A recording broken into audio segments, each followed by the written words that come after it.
بسم اللہ الرحمن الرحیم۔ السلام علیکم۔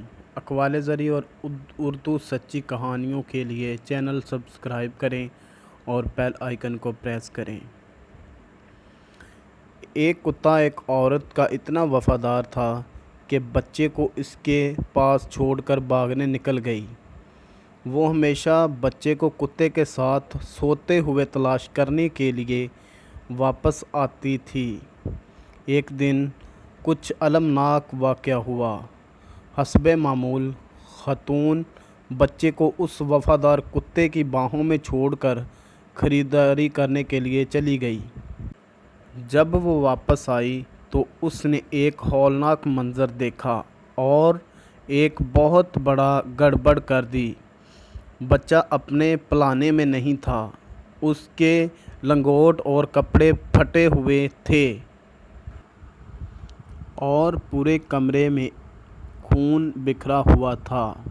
صدمے سے خوفزدہ عورت نے بچے کی تلاشی شروع کر دی۔ اچانک اس نے دیکھا کہ وفادار کتا بستر کے نیچے سے نکلتا ہے، چاروں طرف سے خون میں لت پت اپنا منہ چاٹ رہا تھا، جیسے اس نے ابھی ایک لذیذ کھانا کھایا ہو۔ عورت کو یقین تھا کہ کتا اس کے بچے کو کھا گیا ہے۔ زیادہ سوچے بغیر میں نے کتے کو لکڑیوں سے مار مار کر ہلاک کر دیا۔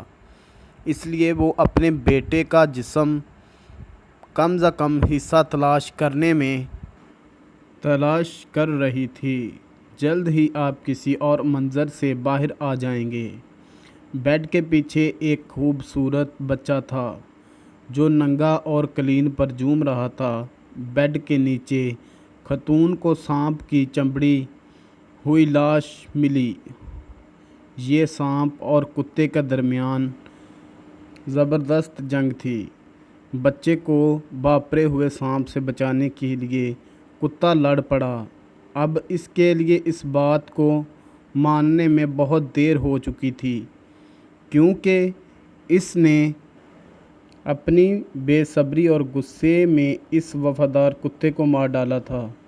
صورتحال کا جائزہ لینے کے لیے وقت نکالنے سے پہلے ہم کتنی بار لوگوں کا سختی سے فیصلہ کرتے ہیں اور ان کے بارے میں جھوٹ پھیلاتے ہیں۔